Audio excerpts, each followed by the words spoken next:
Hello guys, good evening. Ang video natin ngayon ay magluluto tayo ng red kabsa. So ito yung ating mga sangkap guys, siling maanghang, bell pepper, carrots, patatas, mayroon tayong tomatoes at saka onions, mayroon tayong lorpak. So mag-start na tayo mag-prepare guys.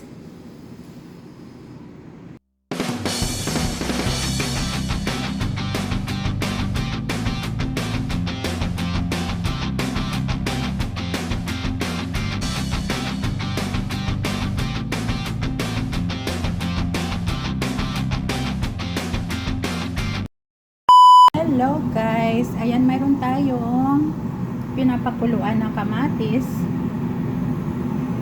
Dahil babalatan natin siya guys, magluluto tayo ng red kabsa. Prepare na ako ng aking mga sangkap. Mayroon tayong sibuyas na ginayat ko ng cubes. Mayroon tayong coriander leaves. Ayan, coriander. Mayroon akong garlic and ginger paste. Ito yung ating karne ng baka. Kasi magluluto tayo ng red kabsa para sa kanilang sahur. Pagkatapos natin ibabad sa asin at saka vinegar yung ating karne guys, atin na siyang huhugasan. Hanlawan na natin. Pagkatapos natin hugasan guys, patuluin natin siya. Ang gamit natin na karne ng baka ay mayroon siyang kasamang buto. Ayan. Mayroon siyang laman at may buto. Kasi mas masarap siya sa kabsa pag mayroon kasamang buto-buto. So, kumukulo na yung ating tubig sa kamatis. Ayan guys, pwede na siya pag mag-crack na yung balat ng kamatis. Pwede na natin siyang babalatan. So, i-drain na natin siya guys. So, ito na, babalatan na natin guys. Meron na akong nabalatan dalaw. So, ayan na yung ating kamatis. Yung ibang kamatis guys, pula lang yung balat, pero ang laman hindi siya pula. Yung iba naman, talagang pula ang nasa loob niya. So, wala na tayong magawa kasi ang kamatis, iba't ibang variety. So, i-slice lang natin siya ng 4 na hiwa guys. Din ilagay natin sa blender dahil atin siyang i-blend.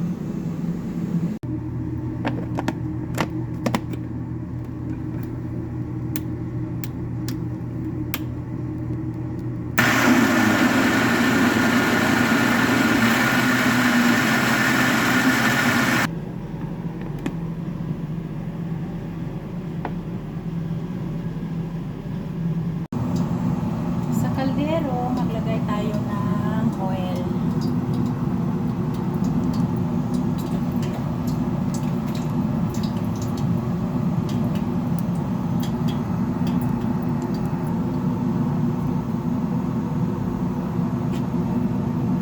Pag mainit na, ilagay natin sa ating sibuyas. Ilagay natin yung ating bell pepper, malalaki ang gayat.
ayan na yung laham natin guys. Yung karne ng baka, malambot na. Kinuha ko siya. Dahil magluluto na tayo ng rice. Ayan. Nilagay ko na yung ating rice. Yung pag medyo luto na yung kanin natin rice, ipapatong natin yung ating karne sa taas ng rice. So guys, ito na ang ating red kapsa guys, luto na. So sana mayroon kayong natutunan sa aking mga short video about sa Arabian food. So thank you so much for watching guys.